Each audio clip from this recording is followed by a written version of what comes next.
Hey, what's up, everybody? What's up, comic book community, cards community? Welcome to Spec Media YouTube channel. This is your boy, Rich Taylor, with one of my best friends and my co-host, my brother from another mother, Aaron Yeezy Yee, fresh off his big concert from last weekend.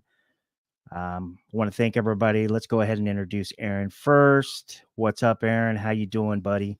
Doing pretty good.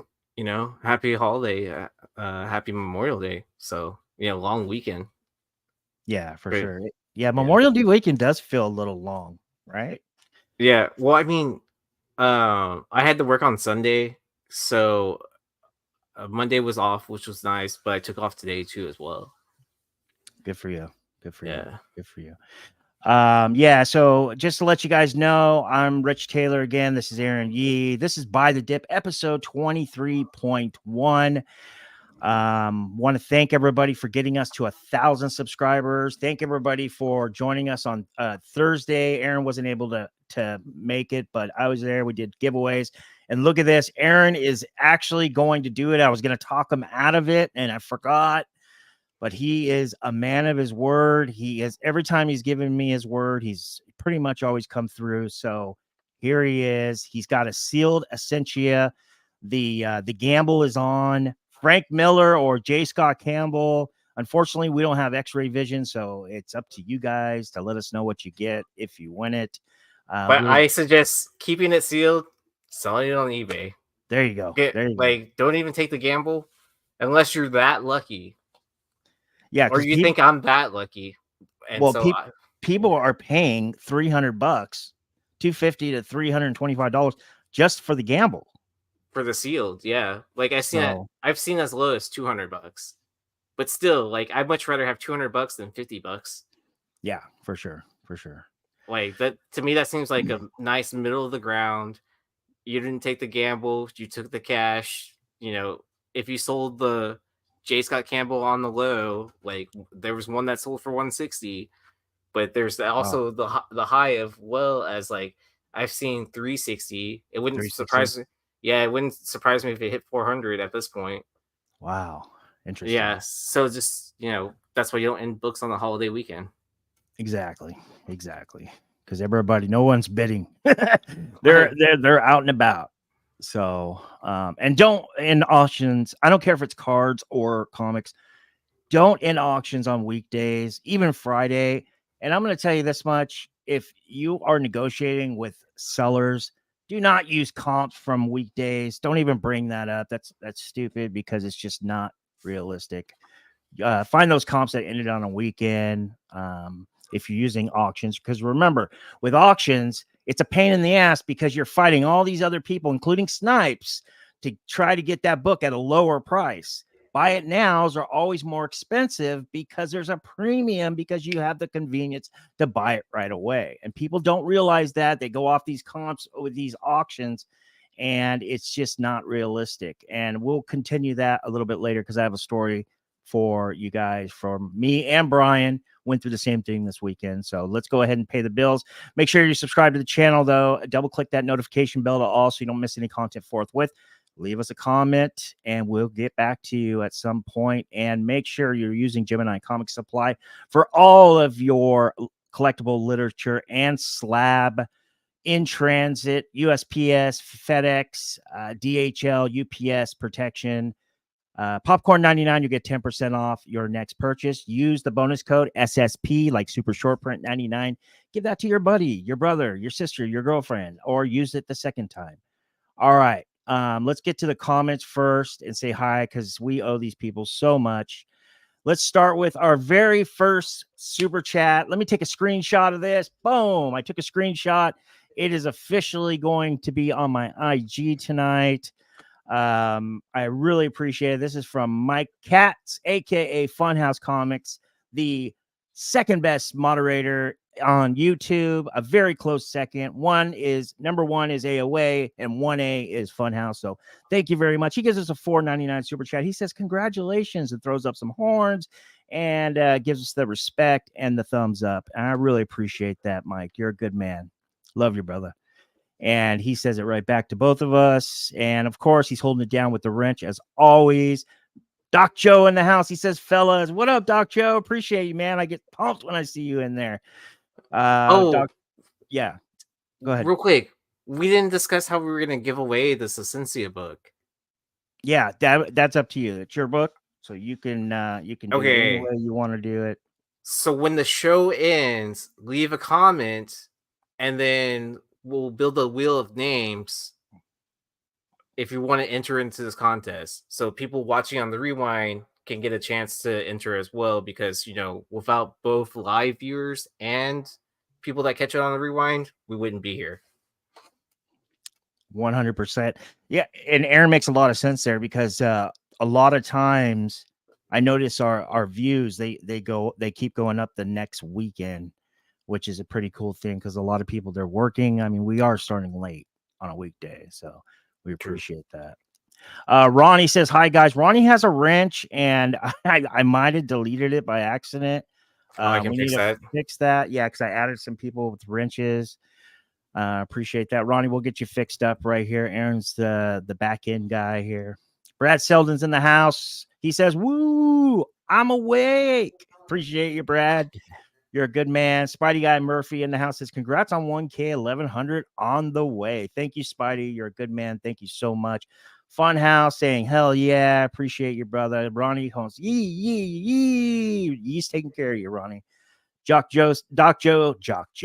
Well, I wouldn't mind being Jock Joe too, but Doc Joe says, I don't think I could pull 100 followers. Oh, 100%. That is negative. You will definitely get 100, probably 1,000. You had a lot of good people respect you, Joe. You're a good guy. Doc Joe, you're tripping. You just need to have one guest on your show, and you know, you hang out with him in real life. That's all I'm saying. Just have him show up like 3 or 4 times. You'll get like 600, 700 subscribers easily just from that one guest. You know, just saying. Brad Selden says, not for long though. And look at this. We have Wilbert gives us a $9.99 super chat. This is our second super chat. Let me take a screenshot of that. We're going to be on our SPEC Media, the channel IG that Aaron and I share. I have to give Aaron the user and password for that as well. Remind me, Aaron. He says, let's go 1K 9.99 super chat. Thank you so much, Wilbur. You're awesome, bro. Thank you so much. Wow. I never thought the day would come. And I know I'm probably overreacting, but I've spent a lot of hours doing this stuff, and actually receiving this stuff, Aaron and I, it feels really good. So thank you very much. I really appreciate it, Wilbur. Adam in the house. He says, what's up? What up, Adam? Hold it down with the wrench as well. Doc Joe continues, says those books are underwhelming. Don't see the draw of the Campbell. Interesting. Hot take there. Hot take. I like that. Doesn't mean I agree, but I do like the hot take. Doc Joe says, and the other is a sin. Oh, you talking about Frank Miller? I get the eye appeal, the J. Scott Campbell, and I understand the rarity factor of it, right? That not everyone mailed in coupons, and so I think that's what and then like half the people that did enter into coupons were denied that cover as well. So I think that's like a perfect storm, right? Yeah. That makes a lot of sense.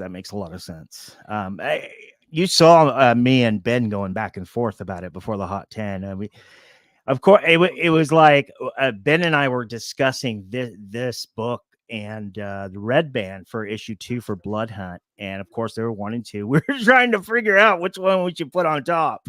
And I was saying this, he was saying that, and he made a lot of good points. And he said that I made a lot of good points too. But at the end of the day, I think that Ben Stein were a pretty good list last week. I mean, they were both in the top 3, so that's all that. Exactly. Like, I don't think it. Like, honestly, I don't think it really matters. Like, what book is number 1 and which one's number 10 in the long term run view of it, because like if it makes it on the list, it's hot. It's a hot book, right? Yeah. And then the one that wins it in the long term is what books either returns onto the list or just like sustains its price of what it somewhat close of what it peaked out at, right? Yeah, and it's not ending up on this show. I hear you. Yeah, it makes a lot of sense. Yeah. Brad Selden says, I read Wednesday is the best day to end an auction. I've never heard that. I've always heard that always too. heard Sunday evening and 9 p.m. Eastern time, which is 6 p.m. Pacific Standard Time. And then I also read that Monday, depending on the time of the year and the closer to the holidays, is actually really good for people who are going to work and they can on their computers or what have you. But I never heard Wednesday. Maybe I never heard. I've heard Wednesdays because there was a seller I was following for a while to buy cheap slabs from, because no matter what, he would just grade everything every week and then just auction off all his 9/8s on Wednesday and on Sunday. So it was always like a clockwork. So because usually he would have duplicates of it. So one would end on Wednesday, the other one would end on Sunday. So if you missed one, you could get a second chance. Yeah, that actually, I read that. You're right. So if you missed this, that actually makes a lot of sense. Ronnie says, isn't it 2 p.m. Tuesday the best in auctions? I don't think so. I don't know. The analytics on what I've seen on the eBay community, what is that? Their website where they have the blogs and they talk everybody that's sellers, buyers, whatever. It's called eBay community or eBay something. I don't know. Everybody I've seen on there says Sunday or Monday, depending on the time of year, but most of the time. But if the player if it's a card and the player goes crazy that day, I'm sure it's the next, it's that night and on. If it's a comic book, I'm sure new comic book day is probably a big day for comics on eBay. I mean, sometimes I can't make it to the shop, and sometimes the shop I didn't pre-order and the shops are out of books, so I have to go to eBay and buy my books, so all right, I'm going to get to the chat to everybody. I love you all. We will get to you. You guys are all our brothers and or sisters. If you are a woman, there are a few women that do watch the channel that have hit me up recently, and I really appreciate it. So thank you very much. Some really sharp people out there. Let's go ahead and start right now because Aaron's you got to work tomorrow, right, Aaron? Eventually. So we're going to talk about a little bit of spec first. We're going to do a little bit of spec. We're going to twist it up a little bit. And so Deadpool 3, this came out last night, 11 p.m. Pacific Standard Time. And Deadpool 3, 5 returning villains from Fox's X-Men movies confirmed for Deadpool versus Wolverine. Okay. And it goes on. I'm not even going to read all of it, but it just says confirmed. And let's go over these characters in their books. Okay. So Pyro, we already know. So he's on the left. It's no secret. Here is the leak of the set. They spotted him right here. First appearance is, of course, this iconic X-Men, Uncanny X-Men 141. Multiple first appearances. That was such a great storyline. Azazel, you guys probably remember him from the Fox X-Men movie First Class. I'm not sure if he was in any other ones, but it looks like that's a leak from the set, and it looks like he's going to be showing up. So just to let you know, this is his first appearance.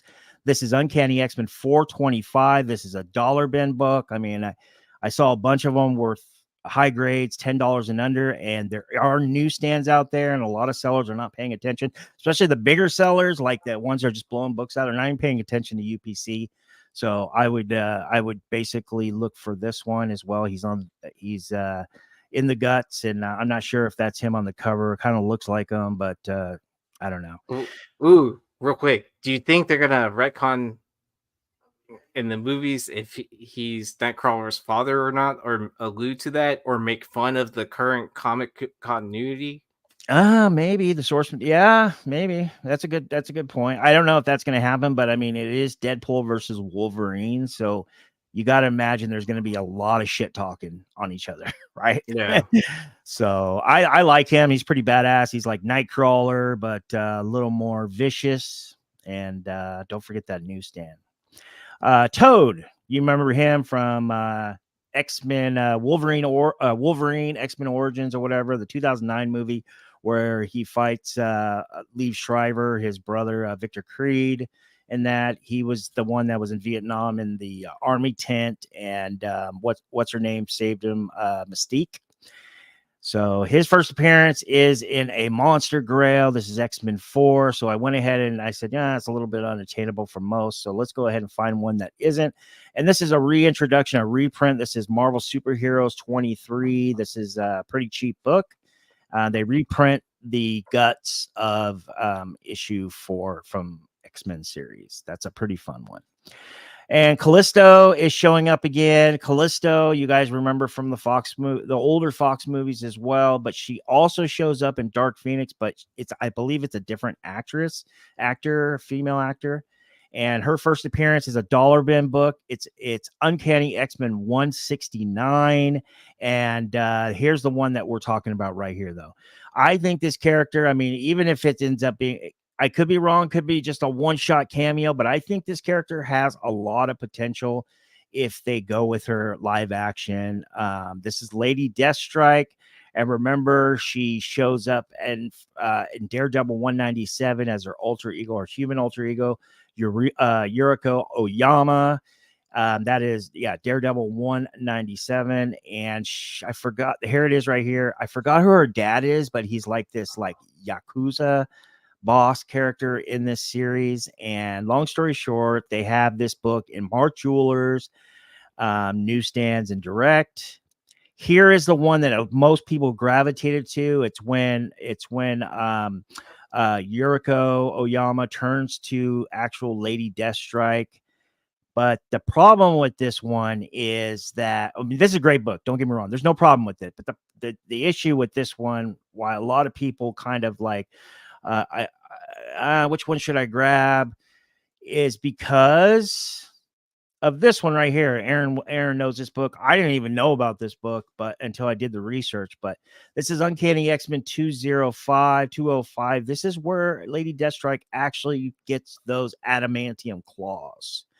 You So, just gotta love this cover. You know, it's like one of those classic Wolverine covers for X-Men. So it's a pretty messy first appearance. Let's all agree upon that. Oh, I don't disagree with that statement at all. You know, like, it sounds like the first case of the Miss Marvels. You know, exactly. Or Punchline or whoever. Just name a modern character. You know, there's like 8 books where it's their first appearance and cameo, blah blah blah. And yeah, Brian's Comic Garage says it's like the whole gang is here. Totally agree. And I'm gonna get back to you guys in a minute. Aaron and I will hit the chat, but yeah, let's go over that again. So 197 is Yuriko Oyama's first appearance. That's her human alter ego. And here's where she becomes Lady Deathstrike in Alpha Flight 33. This is no secret. Everybody knows when you're in Alpha Flight, you're looking for issue 1, you're looking for 33 and a few others. And there are Canadian price variants for this book. It will have a 95-cent price instead of a 75-cent price, and it will be a newsstand every time. And then here is her where she actually gets the claws, the adamantium claws as well. And this is a pretty important book. And Aaron likes this cover a lot. He went as far as giving it the infamous iconic label, at least in his mind, because this is what he grew up on, and I think that's pretty cool. And there are Canadian price variants as well, 95-cent price tag on that. So that's it. That's the spec. Those characters are supposedly confirmed in Deadpool versus Wolverine. So take it as you will. Let's hit the chat one more time. Card Vibe says, congratulations, fellas. Appreciate you, Card Vibe. And I'm so glad you stuck around. Thank you so much. Funhouse giving us the big smile with all teeth. Appreciate that. Brandon Metro in the house. Thank you, Brandon, for joining us. He says, hey, appreciate you. Ronnie says, Panthers win. Panthers? Which Panthers? Oh, this is supposed to do something. It's not working. Because I'm thinking Carolina Panthers. Interesting. Mark Slack says, evening, everyone. What up, Slack? Appreciate you, brother. He's an old school subscriber. Tom, he says, gentlemen. Appreciate you, Tom. You're a good man. Awesome Sauce Adam, Spec Media, Big Pimpin'. Your boy, the alien, always giving us the cheers. Appreciate you, brother. Thank you so much. And of course, the chat holding it down with each other. Everybody's so friendly and positive. I love it. Jeffrey Drake in the house holding it down with the wrench. He says, hello, all. Sorry I'm late. No worries. We're just starting, actually. I'm just trying to get to everybody so we can say thank you. I don't want to leave anybody behind. And if I did, I will get to you, I promise. And hit me up on IG if I did. Don't read too much into it. It's just that, you know, we're on a schedule here and I want to keep the flow going. Lord of Brooklyn says road to 2K. Appreciate you, Lord of Brooklyn. Brad Selden says Yee knows what's up. Yes, he does. He does. Ronnie says best channel in comics. I don't know. I would probably say Bryan's channel is the best. And I would say me and Ben are pretty close. I like Ben's channel. I would say at least in our circle, there's a lot of good channels. Mel's got a good channel. I mean, there's tons of good channels, but I appreciate the compliment. That means a lot. Thank you so much. Big Remo in the house says me and the wife are watching for show. Oh, for show. Appreciate you, Remo. You're a good man. Family, nice. Baby. Thank you, Comics Queen. Where's Comics Queen? Comics Queen. Isn't that Remo's wife? Oh, really? I didn't know that. I didn't know that was his wife. No way. That's awesome. Wait, what's her? Is that her username? Let me know, Remo. I can't remember. It's been too long. She needs to show up on Nirvana again. Okay. Yeah. I know. If that's really her, how awesome. She's great. She's Queen. Great. There we go. Queen Key Comics. That's awesome. What it is. Awesome. See, I knew there was a queen and there was comics involved in the name. There we go.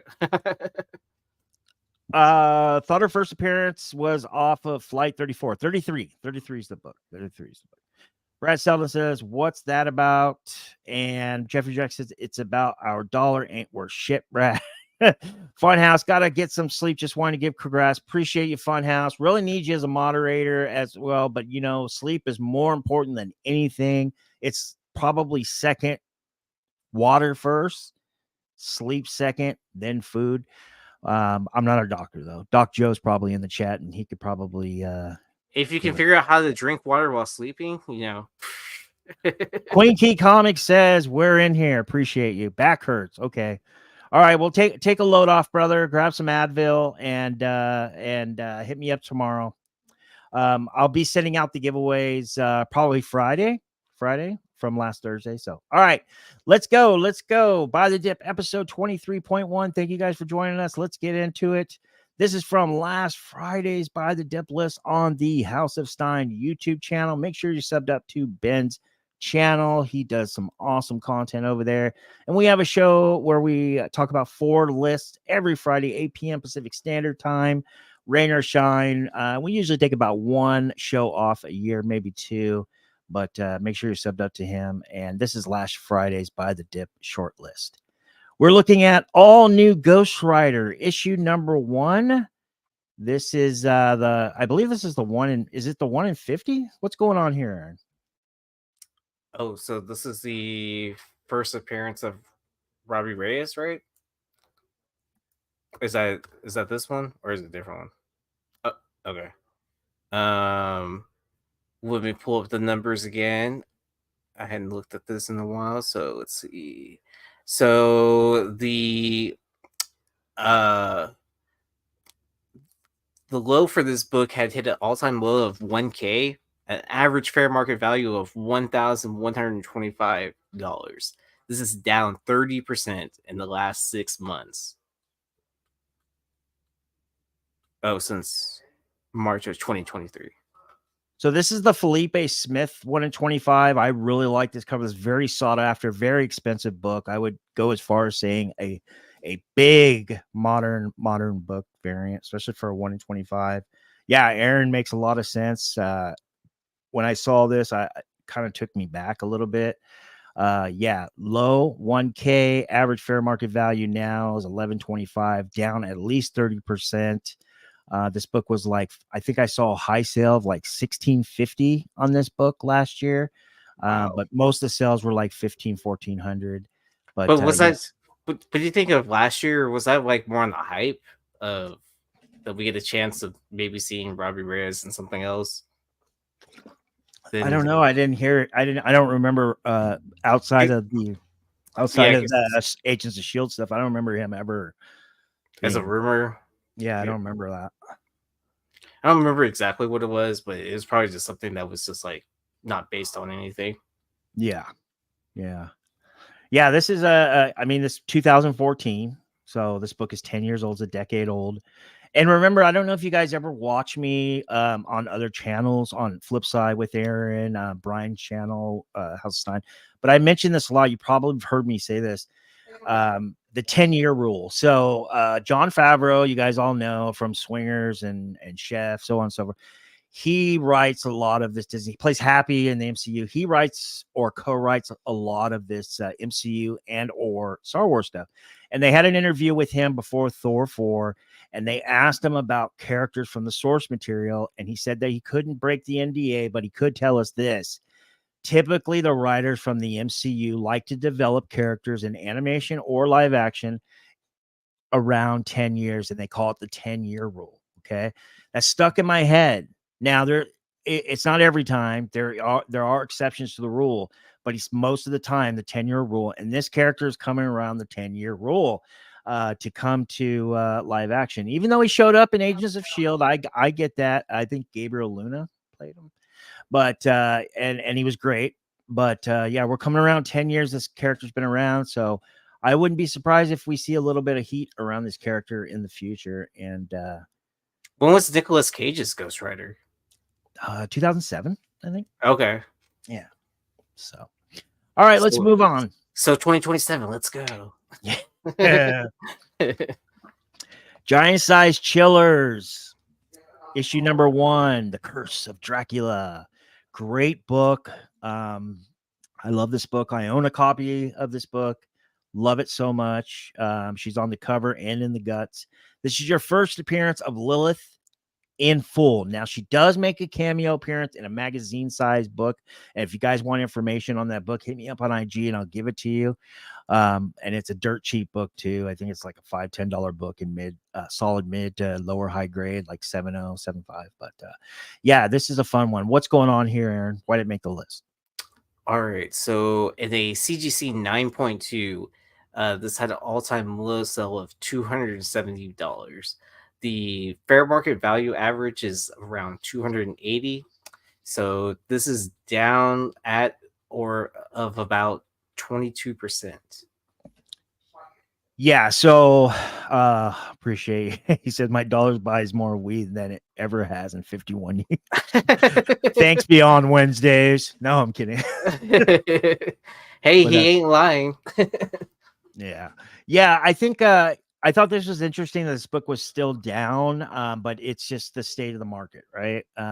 I was telling Aaron backstage, I was like, man, I showed up a little late. It took me almost 5 hours to write the list tonight. Aaron was busy moving stuff, so I was kind of on my own. And it typically takes me and him about 3 hours. He's got a couple books. I pull the data. This one was a long one. I'm going to tell you something, guys. There are a ton pages of books that I couldn't really state the case of, hey, this is a good time or the other way. For some reason, I don't know if that's a sign of the market stabilizing or coming back, but there's the books that were down that I saw today. I mean, don't get me wrong, there are some good books that are down, but most of them were like trash shit books, and I just didn't even want to bring them to the forefront. So I really dug deep today, and this one was one of them. Started on Friday, only down 22%. But like I was saying before, I believe the MCU is really, after Deadpool versus Wolverine, I think they are really hedging their bets on this supernatural stuff.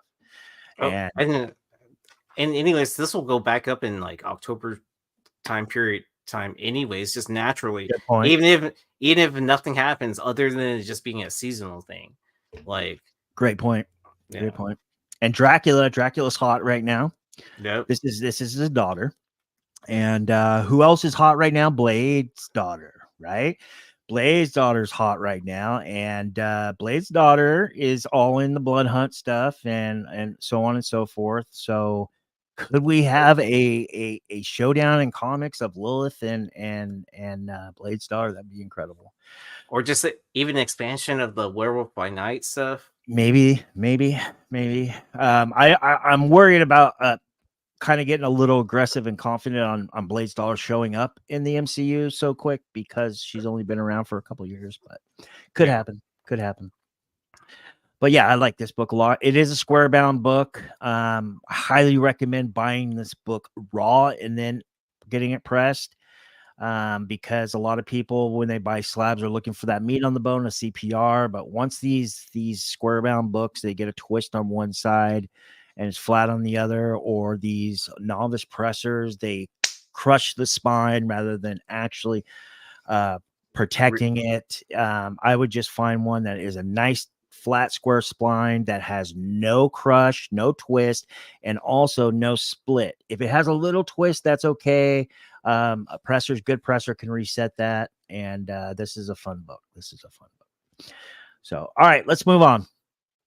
We're looking at ASM, Amazing Spider-Man. This is issue number 569. This is the second print, sought after, very hard to find, second print. Your first appearance and cover of Anti-Venom. Now, let me take that back. This is your first appearance in the reprint because he actually shows up in the first print. But, CGC and all these grading companies, they count these later printings as first appearances for some reason. But he actually shows up on the cover for the first time here. What's going on here, Aaron? Yeah, so this book in the CGC 9.8 had an all-time low, and a PGX 9.8 sold for $400. With the CGC books taken into account, for the average fair market value is around 517. So this is down at or about 40%. Ooh. I do have a story because I did watch the rewind on the Hot 10.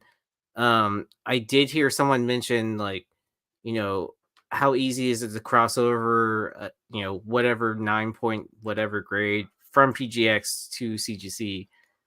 I bought a PGX 9.2 Saga 1 fourth print, fifth print, something like that. And I cracked the slab open myself, got it pressed, got it signed, 9.8 CGC. PGX. From PGX 9.2 to CGC 9.8. After a press. So I don't know if it was the press that fixed it or Could be. I mean, I maybe a combination of both. Like, yeah.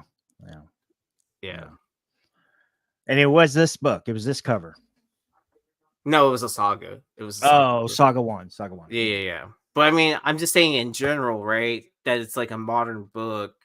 That if you take a modern PGX book, I think if you're in that range of 9.2 to 9.6, 9.8, you don't like the PGX, I wouldn't feel any risk of gambling, like cracking it, pressing it, and then regrading, right, to a different grading company. So this is what I think, Aaron. And I haven't seen the book. It's the first time I've ever heard this story, but I've owned Saga and I love that book. I've pressed that book for multiple times. This is what I think. I think the press probably did it because that all white cover, when it has those ticks, even if they break color, you can't tell it's white, right? Unless it actually tears. So a lot of times, if you you pound away, of course, with a light hand on the press at that spine and get those dents out. A lot of times it won't show up. Those color breakers, it's got a tear almost for those to show up. So maybe the press is probably what did it, because that cover is super white. And then so back onto this book. Mm-hmm. Have you ever ran into this book in the wild? Never.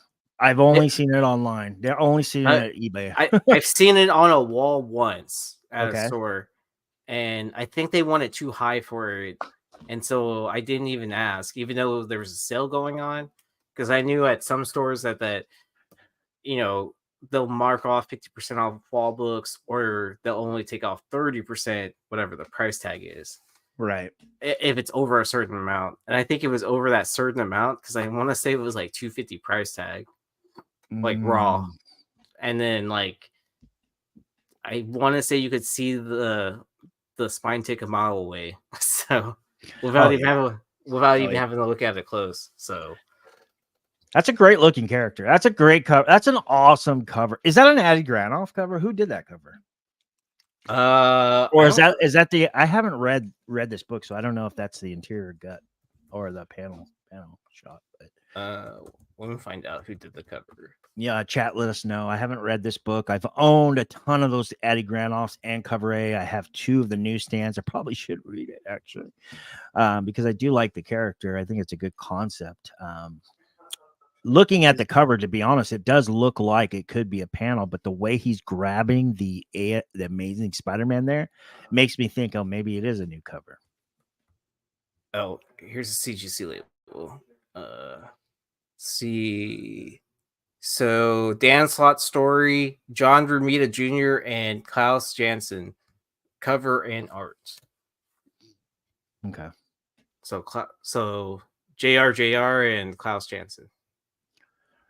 Yeah, this is I want to go as far as say this is some of the best writing Dan Slott has ever done. He created some really good characters in the modern age during this time.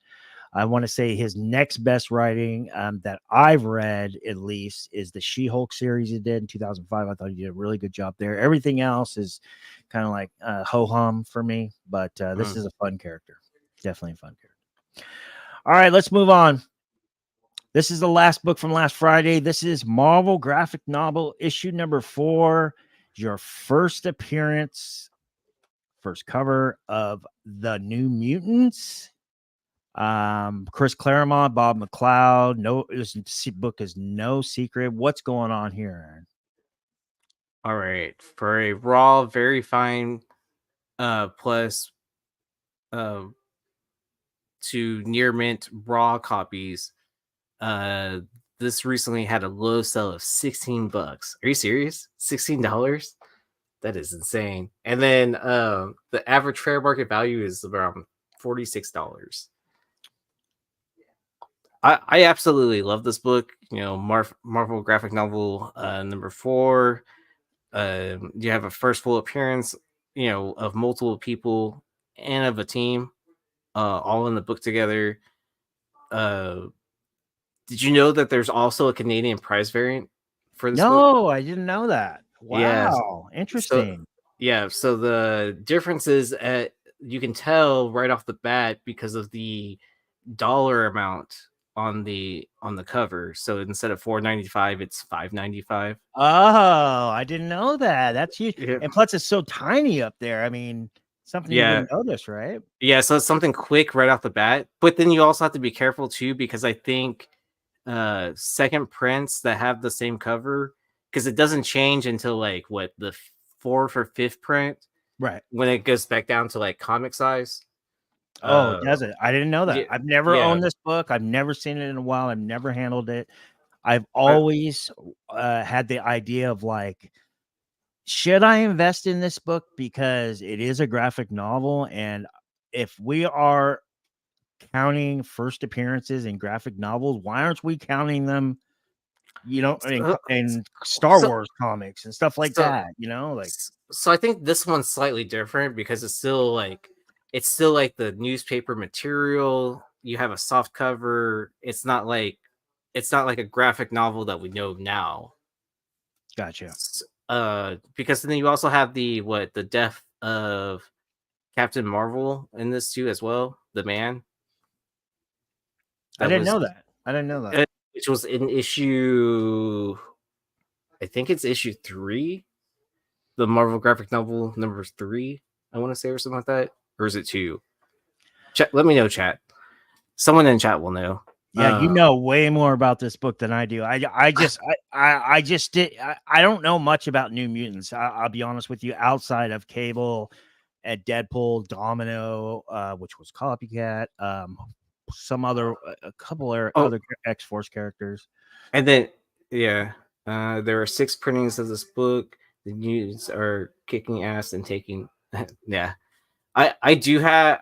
I think is it the 6th print?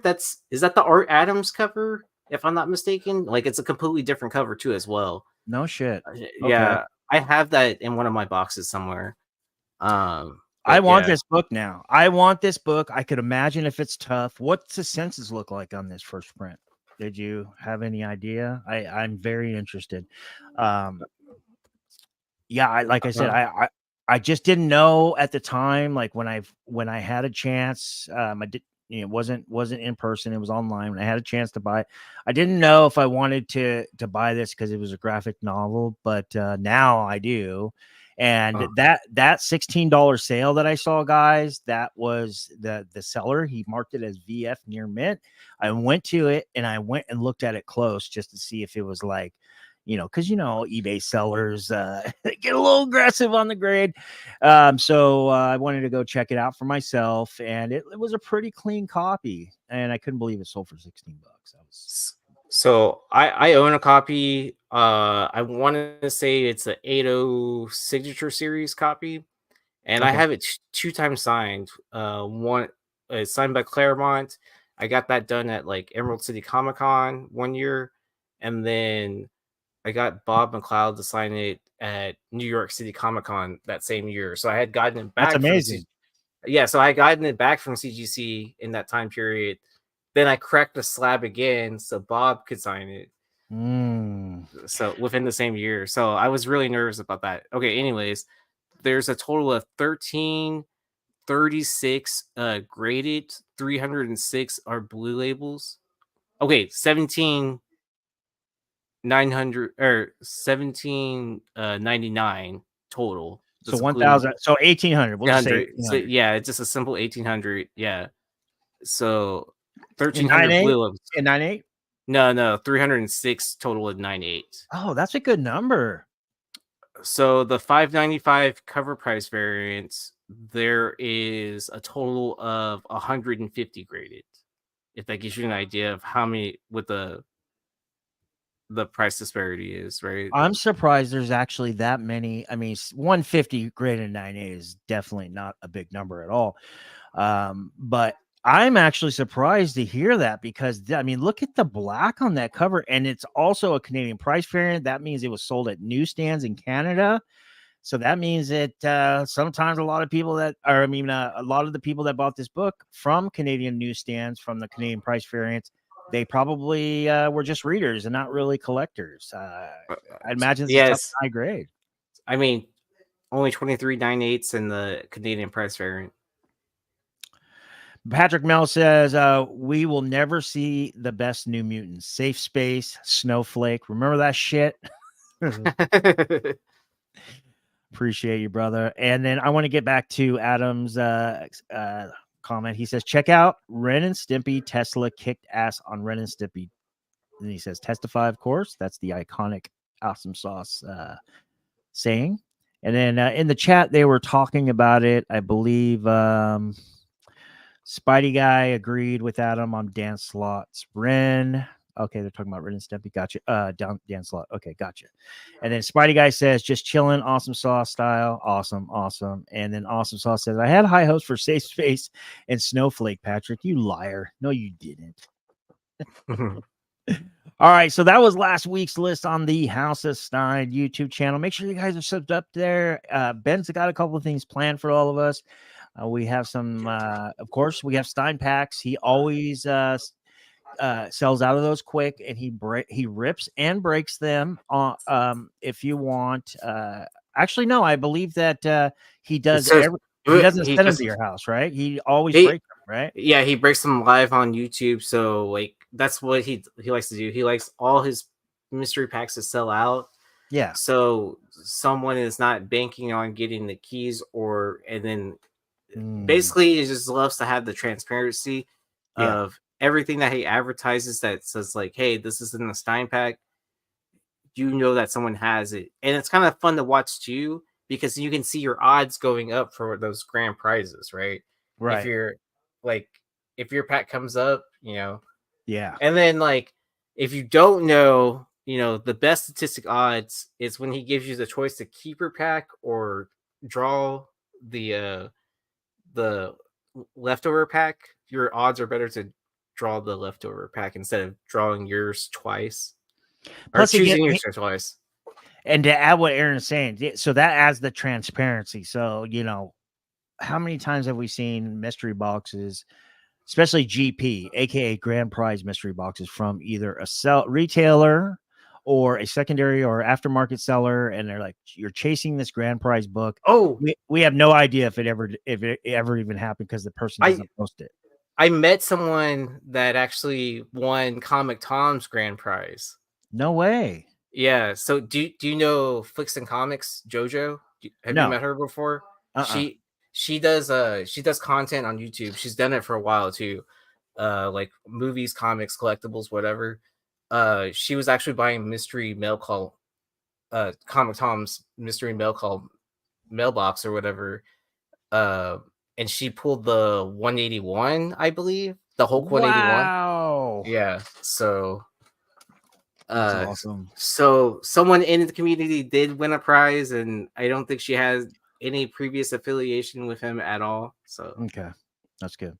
Yeah, so make sure you guys are subbed up. We are working on I think we're either going to do a live stream, like a 2-part live stream. I think that's what we're talking about, rather than a video of blue chip keys. And I think Ben has them. He wants to do them in different ages too. So it could be a 3-part. So make sure you guys are subbed up there. Notifications on. Make sure the notifications are on. I understand if you don't, because sometimes it gets annoying, but he's only on there once a week. So make sure your notifications are on. All right. Let's go. This is the list, Aaron and I's list for episode 23. Thank you guys for joining us again. Let's go to number 5. We're looking at Iron Man issue number 1. We're specifically in a CGC 7.0.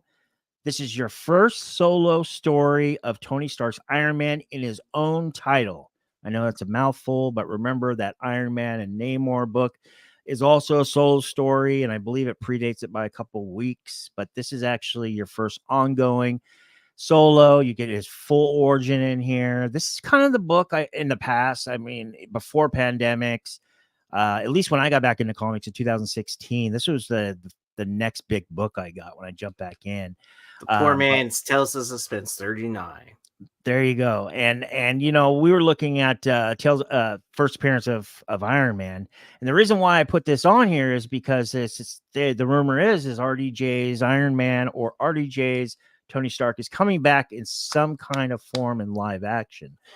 Is that true? I don't know. A lot of smoke out there talking about it, but until I see the confirmation, I take it with a grain of salt. But I think this book could make a comeback just based on precedent alone, because like I was saying, Aaron, last week, backstage, it seems like, you know, once people are priced out of that first appearance, which I would say 99.9% of people are priced out. Second appearance, 99% are priced out. Third appearance, I would say 90% are priced out. We gravitate towards this book, and we're looking at around a 90 day, a little over a 90 day, about a 3.5 month period. May of last year through the summer of last year, average fair market value was $1,027. Now, there were 2 high sales. One was $1,200 and one was $1,560. Okay. We go here. It says 2023. It's supposed to say 2024. That's my bad. Sorry. I was in a hurry today, but February of 2024 to February of 2024. Wait, let me take that back. February of 2024 to May of 2024. So we're on a 90-day this year to this month. Average fair market value now is $724. Now, there's 2 notable sales I want to talk about. There was a CBCS that just sold, I want to say within the last couple of weeks, for $562. And there was a CGC, I believe it was off-white to white pages, that sold for $625. What do you think about this, Aaron? I see that gap shrinking between CBCS and CGC now. But this also makes me tend to believe that the people buying graded books necessarily don't care that it's graded either. And so they don't have a preference on company or like CBCS over CGC. You know, they don't get into the debate like we do, right? As either like sellers or people that buy books as investments, like they don't see it as gray as we do, right? It's more black and white for them, where it's like, oh, what grade was this? A 7.0? A 7.0 CBCS should be equal to about the same as CBCS. And if I can get it cheaper, I'm gonna buy it, right? In a collector mindset. So Right. I mean, I find that as a very interesting point on that. I like this book. I mean, it's an awesome cover. It's iconic. Hell yeah. Yeah. It's been homaged 1,000 times. So Has it? I've seen like shattered versions. I've seen like a couple homages here and there, but nothing like ASM 300 size. Gotcha. Let's see here. For some reason, I'm trying to add it. There he goes. Okay, so now that's corrected. Okay, so we have 2024. I just went and corrected it real fast. Yeah, you make a lot of good sense, Aaron. This is definitely an iconic cover. There's no doubt about it. This every time that, at least for me, when I think of Iron Man early appearances, I always think about this book because I've never even thought about having his first or second appearance. I don't really like that Namor Iron Man 1 book. Is that a one shot? That's a one shot, right? I thought it was a part of an ongoing series, but I don't really know. I don't really collect vintage that much. Okay. I mean, and I also know that origin stories always had a meaning for Silver Age more than they did for modern, or right. Dare I say copper? And no, I wouldn't go as far as saying copper. I would say more modern, like where origins don't matter. Right. Yeah, that's a good point. Yeah, I mean, I'm all over CBCS 562 or CBCS 70 for $562. But honestly, if I saw a CGC and let's say the page quality was the same, I think I'm paying that extra $63 for the CGC. That's just me. I don't know. But like Aaron always says, Richie, do you check to see if there's more meat on the bone for CPR? And yes, it's like, yeah, because you can look at greater stats on both sides now at this point. Oh yeah, good point. So there's no excuse to not look it up, like especially if you're you're obviously not buying a 9.8 like of this, right? Will this book get a grade bump? What does that price range look like? Yeah, yeah, good point. Jeffrey Jake says, when is he doing the Stein pack again? Yeah, he actually mentioned it. Aaron, do you remember what he said? Tomorrow. No, is it tomorrow? No, I'm just joking. I was like, tomorrow? No, I'm just joking. No, I think he's gathering like what he has. He might be. He's probably like, because you know how Stein thinks, right? Yeah. Would I want this mystery pack myself? And then like, are you getting your value that you're paying into it? So he has a lot to consider. So I'm assuming that he's grading a couple things or whatever to even out the numbers or whatever however many boxes he's trying to get to. Yeah. Anything else you like about this book, Aaron? Are we good to go? I think we're good to go. All right. Yeah. So both Aaron and I agree. We both like this book. I'm a buyer at CBCS 562 for a 7.0, and I'm also a buyer at 625, and the average is 724. I think that I'm going to think about it at that point. So, yes, this is one that I definitely think is going to rebound. All right, let's go to number 4. We're looking at Thor, issue number 168. This is your regular edition, 1969 late Silver Age. This is a classic Jack Kirby art, cover art. One of his better covers, in my opinion. First appearance of the Thermal Man. You also get his full origin in this book as well, and you get a very small partial origin of Galactus. Actually, 169 is the book for if you really want a solid origin on Galactus. And I believe Donny Cates used one of the characters, I forgot the character's name, who first appears in 169, as the premises for Black Winter. But yeah, so we're looking at this book. Everybody knows this book. This is an awesome cover. I mean, most people get this book for the cover, but Great book. We're looking at this in a CGC 9.2. I'm looking for grades that are dipped, and I see equity gain. And on top of that, are obtainable. I don't want to bring in 9.8s that are just like $20,000-$30,000. They're just unrealistic to like 95% of our viewers. So I'm going here with the CGC 9.2. We're looking at February of 2023 throughout Veterans Day of 2023. Average fair market value on this book was $1,050 with two high sales, $1,150 and $1,140 US. Go here. And we're looking at a little over a year later on the 30-day, April of this year, 2024 to May of 2024, even a recent sale yesterday. Average fair market value now for CGC 9.2, $800 with a low sale of $760 and that was off-white to white pages, and the $840 low sale was white pages. Aaron, do you like this book? And second off, if you do, is this the number you're looking at, or you can continue waiting? That low number sell does seem very attractive.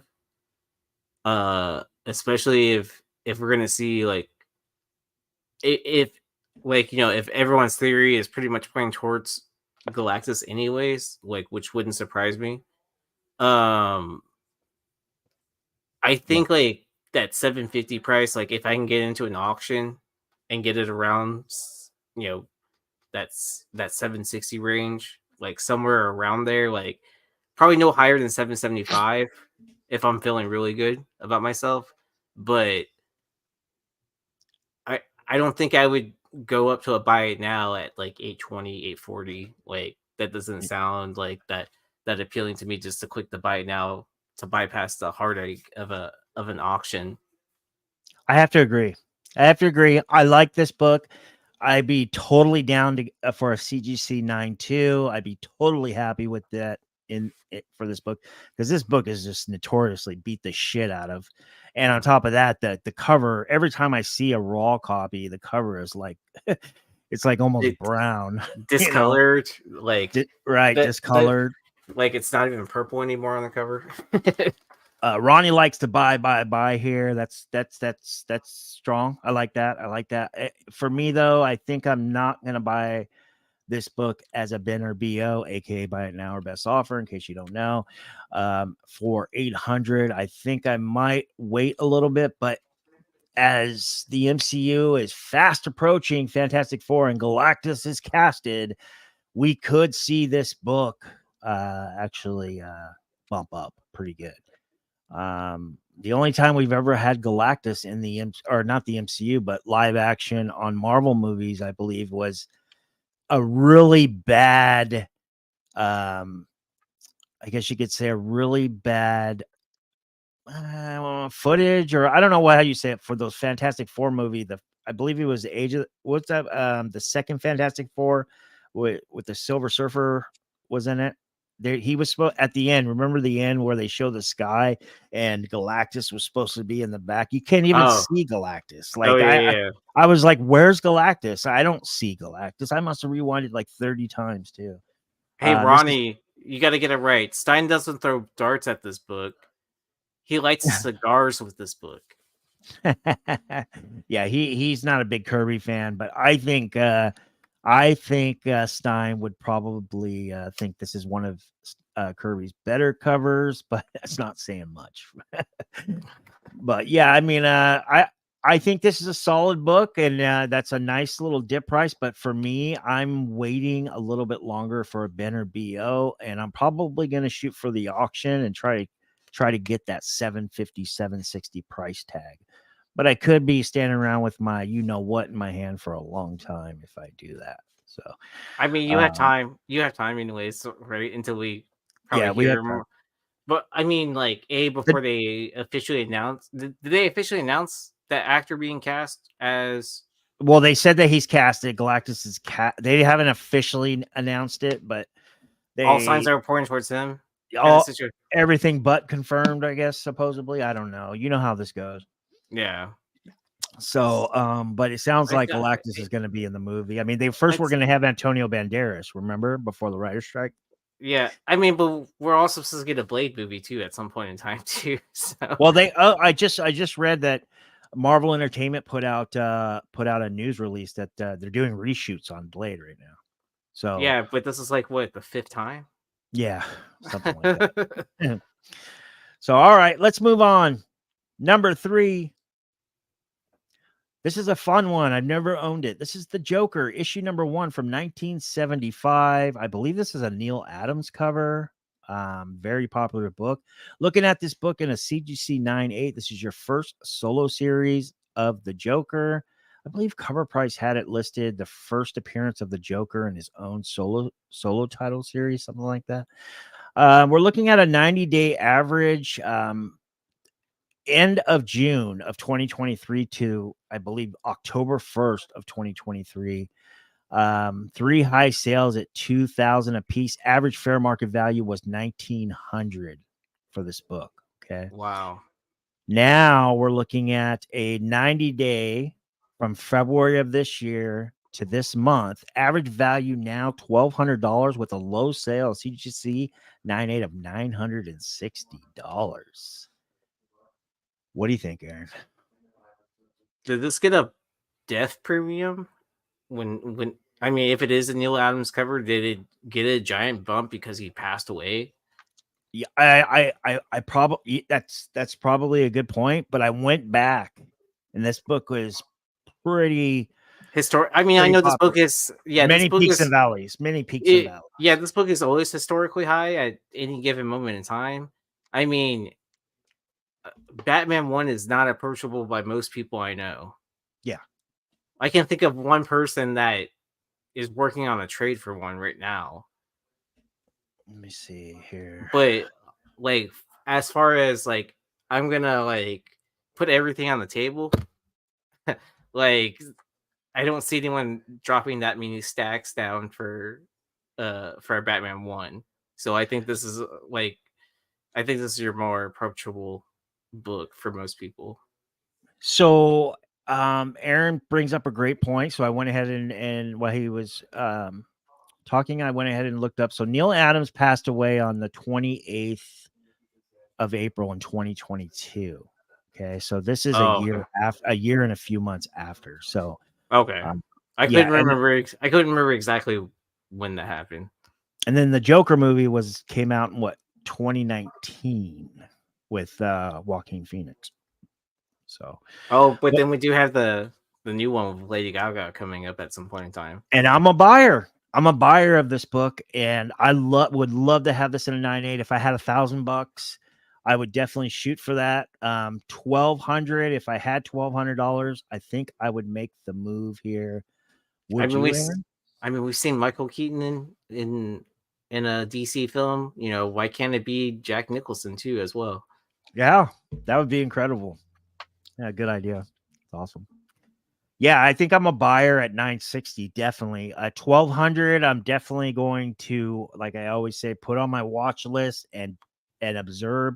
Probably negotiate with a couple of sellers, see if I can get it down. But I think at least a stack kind of situation, like somewhere floating around the stack, something like that. Yeah, but based on precedent alone, outside of pandemic prices, outside a year and a couple months after the Neil Adams death, 3 years after the Joker movie, coming up on the new Joker movie pretty soon with Lady Gaga. I could see this thing bumping again. And you have a nice little equity gain right there. So, and you know what, to be honest with you, it would be tough for me unless I saw this thing move up to 1,900 to 2,000 again. It'd be tough for me to sell this book, right? I mean, it would be so impossible to want to take this out of my PC and sell it. So, especially in a 9.8. But you know how we do it. If there's equity there and it's worth it, we flip it because we know we can always try to get it. We can always get it again. So this is a fun one. Yep. All right. Number 2, we're looking at Ultimate Comics. All new Spider-Man. This is issue number 1. This is the Sarah Pacelli 1 in 15. We're looking at raw copies, VF near mint or better. We're looking at the end of May of 2023 to around just after Labor Day of 2023. Average value for raw copies of this book was $550. During the pandemic, I wanted to add, this book was about $650 to $700 with a couple sales close to almost $900. Okay, for raw copies. Going here on the 60-day right here, a little under 60 days, about 45 to 50 day, $285. That includes a low sale of $255 April, I think 27th or 28th. Aaron, are you a buyer of this book at $285? I am a buyer of Miles and Gwen Stacy books as of right now. Most of their books are hitting all-time lows right now, and it wouldn't hurt my collection to have extras of books. Just because I think as soon as we see any sign of life of Into the Spider-Verse 2 or part 2 or whatever of movie 2, like whatever they're labeling that as, I think that's going to increase in, like, any of their books are going to increase in price. Good point. I'm not really the biggest, I'll just be honest with you. I'm a Sarah Pachilli fan just for, she's just done she's important for comics, especially for Miles. She's done so much for Miles. I think her art is very quirky and very hit or miss. Sometimes I see covers by her and I'm just like, wow, that's incredible. And then a lot of times I see it, I'm just like, ugh, boring. I like this cover. 1 in 15s are, we're pretty, I think this is towards the end, maybe middle to end of 1 in 15s. Seems like there's just not a lot of 1 in 15s out there, but this is a fun book. And I want to add, cover price had listed on there that there's actually, this book is available without the barcode. And Aaron and I were talking about this backstage. We're trying to figure out, chat, comments, do you guys know? I mean, can you explain to me or to us why this book didn't have a barcode? Was it like some kind of retailer Diamond Summit giveaway or something like that? I'm wondering if it's a printing error or newsstand. Maybe. Or I don't think it's not a newsstand. I've never seen an incentive in a newsstand. I don't think so. Oh yeah, that's true. That's a good point. I've only seen regular covers, but this one right here, 285, like I said, with Pachilli, very quirky, hit or miss. I like this book. Just your second appearance of Miles on the cover. Pretty cool point of view. Interesting book. I think at 285, I'm definitely piqued interest on this one. So, okay, I was hoping Wilbert was in the chat. I was like, Wilbert, please get in here. Thank you. He said, isn't there a super rare black and white sketch? Okay, so Aaron knows a little bit more about that, but yes, there is. Aaron, what's going on with that? It was like a giveaway for retailers, right? I don't remember exactly what it was. I just remember it was a black and white version of this cover, but I don't remember the qualifications. It had something to do with Ultimate Fallout 4 second print. It had something to do with that because I read, actually, you know what? The Diamond press release to retailers of how to obtain the black and white cover is on the internet. You can find it. You can pop it up, mess around with the Google search bar, and I've seen it. Look at this though. Something like maybe 5 known copies. Something like that. Yeah. And I think that was what was behind. You remember? So Ultimate Fallout 4 comes out in the summer of 2011. And then you had the first print Bagley, and then the second print Bagley, which everybody says 14,600 Comic-Con has, was somewhere really close. And then you had the Pachilli second print variant. Then if you keep looking at retailer orders on Comic-Con, you go to, I believe, November, December, and you see Ultimate Fallout 4 like it was reordered. So that's probably reorders, but also they released this deal with the retailers You could get this in a black and white if you ordered so many of the Pachili, I want to say, second print of Ultimate Fallout 4. Ultra Maximus, you could, if you guys are subbed up to his channel, he actually knows it really well. He was working at a comic shop, I believe, during this time or maybe after, but he knows it pretty well. We talked about it on Flipside a couple times. Yeah, Wilbur says 5 known copies. But yeah, this is a cool one. This is definitely a cool one. And this is one of Pacheli's better covers. All right, let's move on to the last book. And I believe we're going to do the giveaway after. Number 1. At the end of this. So next week. Oh, next week? Okay. Yeah. So you have to leave a comment after the show ends so people on the rewind can enter as well. Yeah. Gotcha. So anyone watching live, make sure you wait until the show ends and write a comment. I don't care what you write. Like it could be like congrats on 1K or gotcha. Like great show, like keep it up. Any constructive criticisms too as well. We're always available to listen.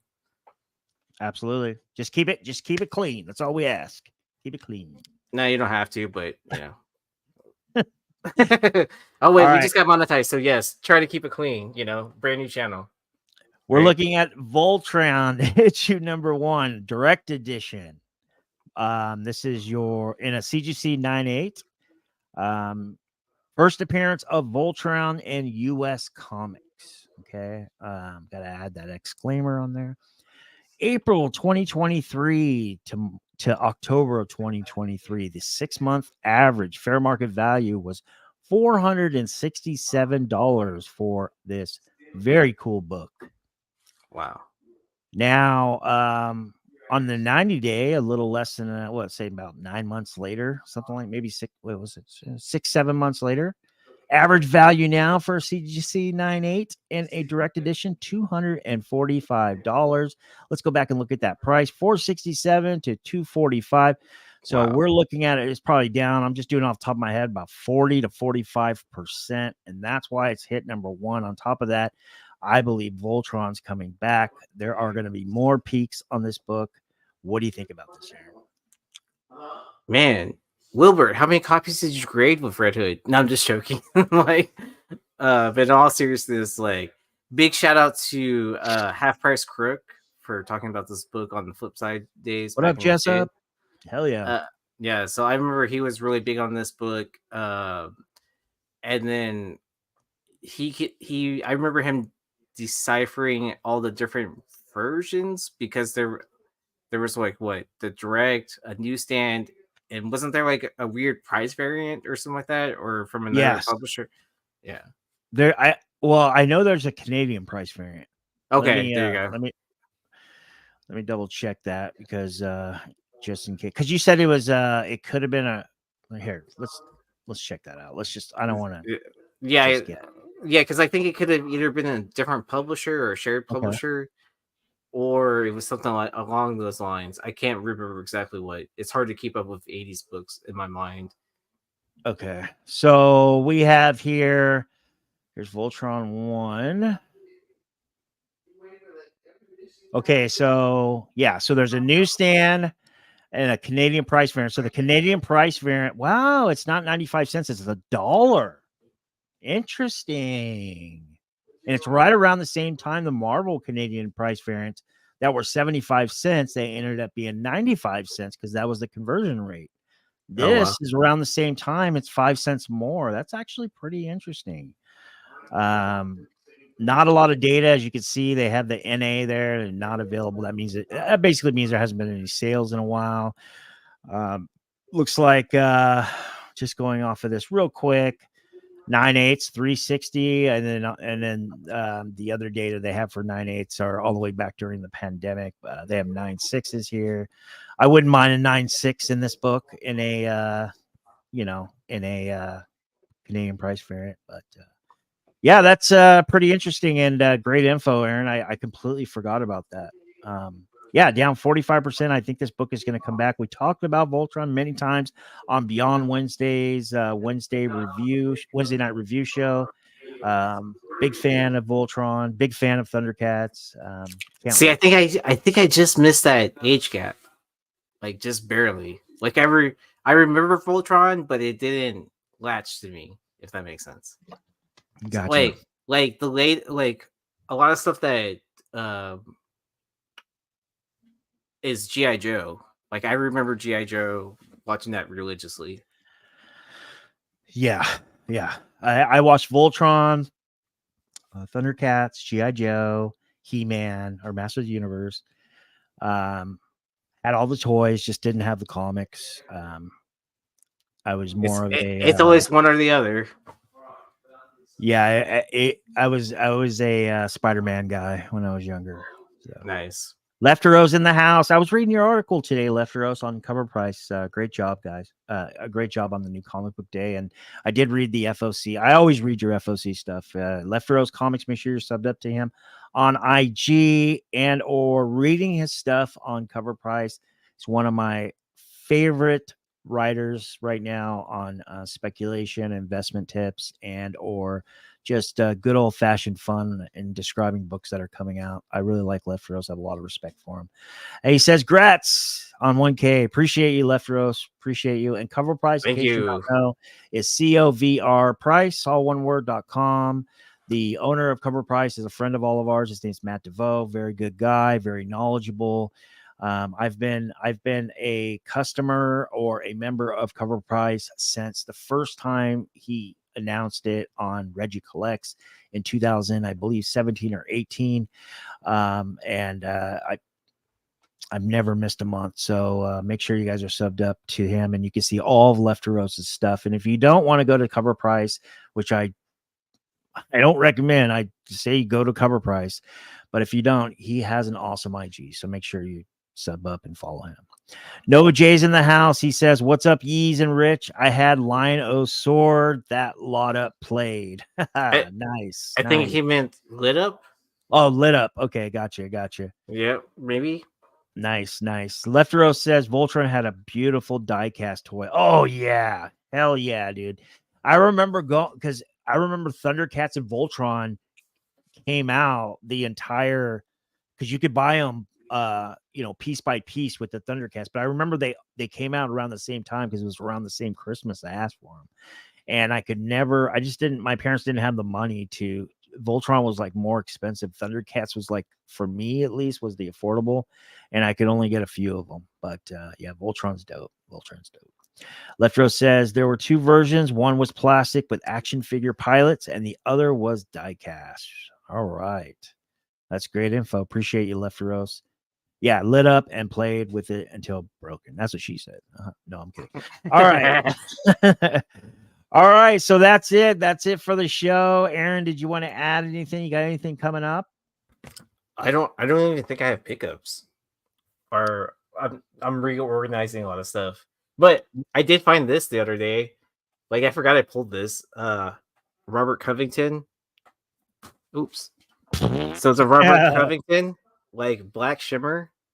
Ooh, right? Is it numbered? Are those numbered? Yes. Holy crap. One of one? Yeah. Is that a rookie card? No, it's not. It's just okay. Yeah, it's just a black 1 of 1. So I was like, I'm chasing the Jaw rookie black shimmer. So I'm opening a lot of Asia NBA premium stock because it's down in price. It's like $70 a box.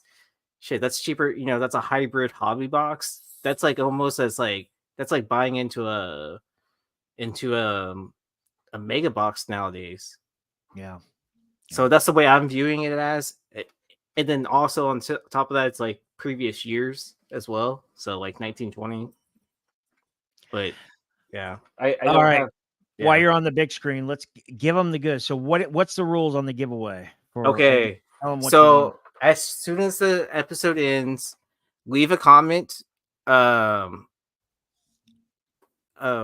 Just leave a comment after the show, and I will build a wheel before next week's episode. So like as we're backstage, I'm gonna build the wheel. I'm gonna check it one last time before we start, and like once we start, I'm not gonna add any more entries. I will go back to the people that left super chats and add an extra entry for this episode. So people that left super chats, so as an extra thank you, But yeah, so I will send this out. My suggestion, still to this day, keep it sealed. Throw it on eBay. Get $200. Wash your hands of the Miller and of the J. Scott Campbell. Just forget what's in there. I don't know what's in there. I'm assuming it's a Miller, but I don't know. I'm not opening it. Yeah. Yes, Bryan. I am giving this away because we made it to the 1K subscriber mark. So this is a sealed version of the Essentia. Awesome. Yeah. So still sealed. I have no idea what's in it. So one more time to put in layman's, are you still kind of working out the details, or are you just kind of like give us a just bottom line it? What exactly? So you want to comment? The super chats are going to get one more comment. Yeah. And then what do you want the comment to be? Do you want it to be like a trivia question? You want to do a short, or do you want it on this video? Just any comment on this video. Like, okay. It could be a hello, how are you? I'm adding you to the wheel. Okay, cool. Yeah. Like just any comment. Start a conversation with someone. Like, I'll look at comments of people that reply to other people's comments too. Like, start threads, start conversations. Like, that's what we're here for, right? As a community. Yeah, Aaron is one of the most generous people I've ever met. Really good guy. Jersey the Bay, what up, man? He says, can we get a great Voltron story at some point, right? Oh, man. All right. That's it, guys. We are SSPEC Media, Aaron and I. We really appreciate you guys getting us to 1,000 subscribers. You guys are so awesome. I can't even explain how I felt when we got the notification. It was just like, oh. It's exciting. I feel like this, because I've been on other channels to build up to 1,000 subscribers. I felt this one was very organic. Yeah. I hear you. Yeah. I guess you could say that's kind of a compliment in a sense, but it makes a lot of sense. Aaron and I weren't trying to, and I'm not trying to rip on anybody who does this, but we weren't trying to bribe people to get us to certain amounts. We want to make sure we passed it based on our own hard work. And then once we pass each one of those thresholds, subscriber count, then we do the giveaways. I just think that's more transparent and like he says, more organic to do it that way. But people do it different ways, so it's all good.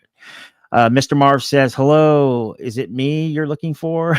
That's a song. Is it me you're looking for? I was singing it in my head too. I used to wear a Lionel Richie t-shirt. I love Lionel Richie. Yeah, I like his dude. His records are so good. Like, if you listen to vinyl, oh man, they hit on a different level. Dude, Phil Collins. Dude, Phil Collins is the man, dude. No, I know. But one of my roommates was obsessed with Phil Collins. And the Police. Like, yeah. So is it? Are they alive still? Phil Collins and Lionel Richie? I think Phil Collins is still alive. Okay. Interesting. Oh, Lionel Richie, I'm pretty sure he's alive too. I don't think he's singing anymore though. All right, guys. Wait, go ahead. Sorry, Aaron. Go ahead. Didn't Lionel Richie do a commercial not too long ago? Did he? Okay. I don't know. I think so. Make sure you guys have the notifications on. Sometimes I'll just pop up and I'll just do like a hangout, or like I'm also going to be writing spec stuff again. Hey, Paco. I was just thinking about Paco too. He says, yes, both still alive. Appreciate you, Paco. Yeah, so I'm going to be doing Richie's on American Idol now. Oh, no way. That's awesome. I don't watch live TV anymore, so make sure you guys have notifications on. I'm going to be popping up doing spec stuff. I was going to do it today, but I was just way too busy. My dog's sick and we had everything going on today. But also hangouts. Sometimes Aaron and I get bored, so maybe we'll just do a hangout when we don't have anything going on. So make sure you have the notifications on.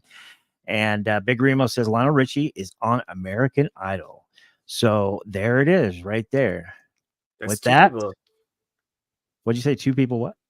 2 people confirmed that. Planet Arizona did too. Yep. Make sure you subscribe to the channel, double click the notification bell to all so you don't miss any content forthwith. And if you are shipping comics, literature, or slabs, use the code popcorn99 for 10% off your next purchase.